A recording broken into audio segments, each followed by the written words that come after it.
there, it's Anonymous Tea, where we spill the tea anonymously. Hello, hello, hello, hello, hello, everyone. Hello, YouTubers. Hope you guys are all having an amazing day today, sending good vibes, sending positivity, sending blessings, and good energy to each and every single one of you. Thank you so much for tuning in.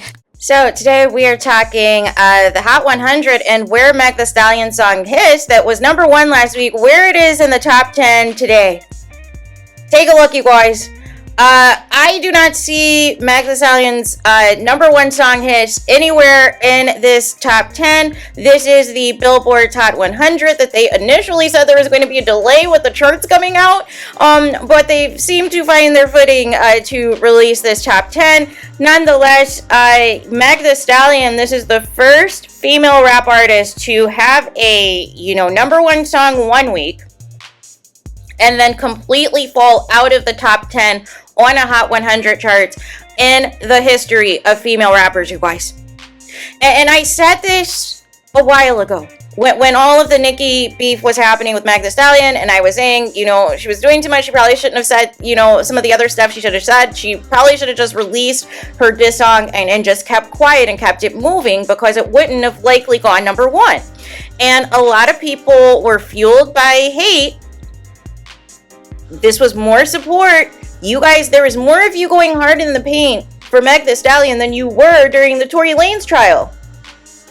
All because Nicki Minaj was the opponent, right? And I said this. I said, what does a number 1 song mean? What does a number 1 album mean if it's not even going to be in the top 10 the following week? Right? Yeah, you can have bragging rights. Yeah, I have a number 1 song. But if you can't even stay in the top 10 the following week, what good is it? I told you a lot of it was hype. A lot of people didn't like the diss song. It's funny because everybody honed in on the Megan's Law lyric and the visuals. That's what everybody honed in on. But the moment that Nicki Minaj released her diss record, now all of a sudden you care about what the lyrics say. Now all of a sudden you care about what is being revealed or quote unquote exposed and all these other things, but you didn't have that issue on Meg Thee Stallion's diss track. But I'm saying this for a reason, and I know some of you are going to be in the comments, well typically diss songs, aren't, that successful, blah, blah, blah, blah, blah. Are you serious right now? Do you know the history of rap diss songs? And how long they stay on the charts, especially if they make an impact? Like, let's not do this.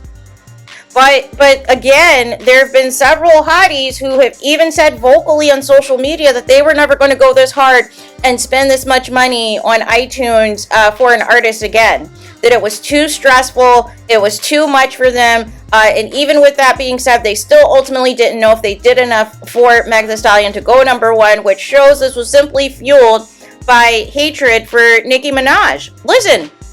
We don't have to, it doesn't matter who you like or dislike in this industry. Ultimately, at the end of the day, it's not going to make a difference. But some of you take some of this stuff so personal, as if you're the person that is impacted, as if you're the person who is being personally affected by this beef.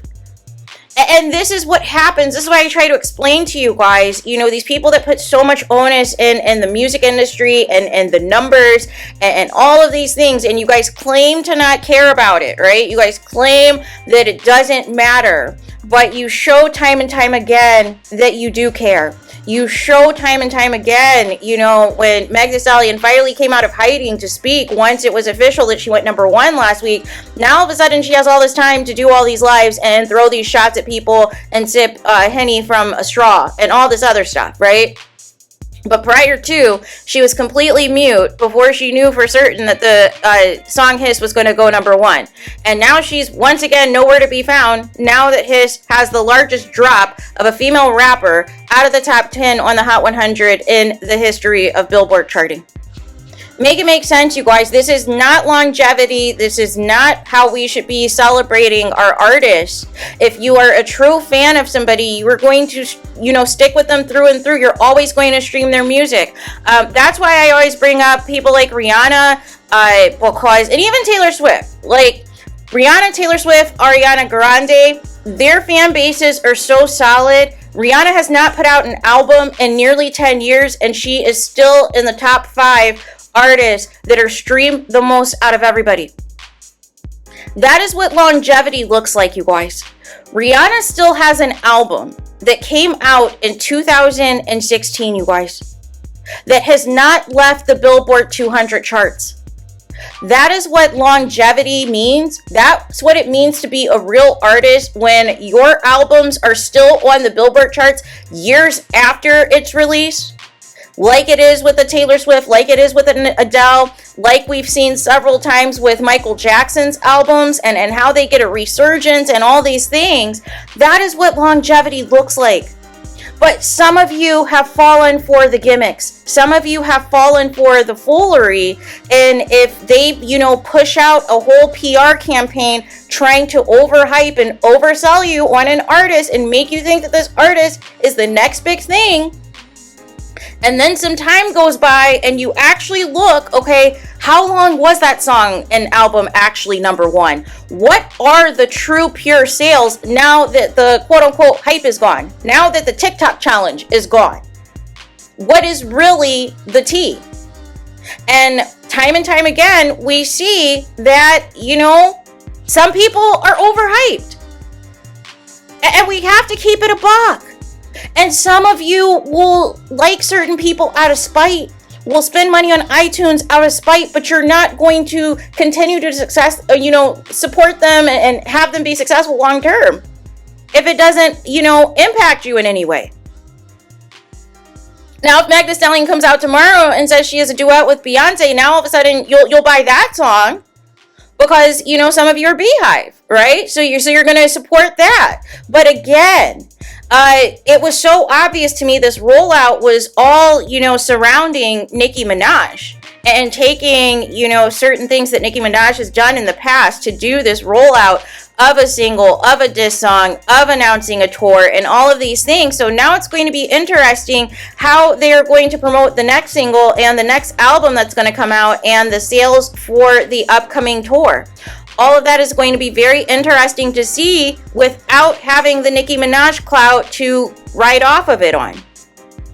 And this is what I said in a previous video, you guys, that even if you're an A-lister, if you still have to ride the coattails off of somebody else being viral offer another A-lister's, big moment, and that's the only time you feel you can put out a music or put out products or put out a video, then that tells me there's an insecurity with you. And that tells me that you feel a certain type of way and you always want your name to be in the headlines and you don't want to give anybody else a moment. You don't want to give anybody else 24 hours even to enjoy their moment, to enjoy their success, to enjoy their milestone. And so now once time, once again passes by, and this song is nowhere to be found in the top 10, which is unheard of. It should have at least been at the bottom half of the top 10. But again, it's making history for all the wrong reasons. And it just showed that this was fueled by hatred. This was fueled by negativity. And it wasn't fueled by actual support other than people wanted to stick it to Nicki Minaj. And when you have that type of a foundation of just only supporting out of spite and only supporting out of hate, this is what happens. When the proof is in the pudding, when it is time to actually put your money where your mouth is, long after a release of a song, and this is, only a week later, and it's already out of the top 10, that's unacceptable. Especially when you're talking about music, you guys. When you're talking about a single, right? Because that factors in radio play, that factors in streaming, that factors in all these different things. And you're telling me you couldn't even tolerate the song to keep it in the top 10 for another week. You couldn't support the song for another week. You said not on my watch, right? You moved on to some of the Grammy performances. You moved on to some other things, some other artists that put out some new music.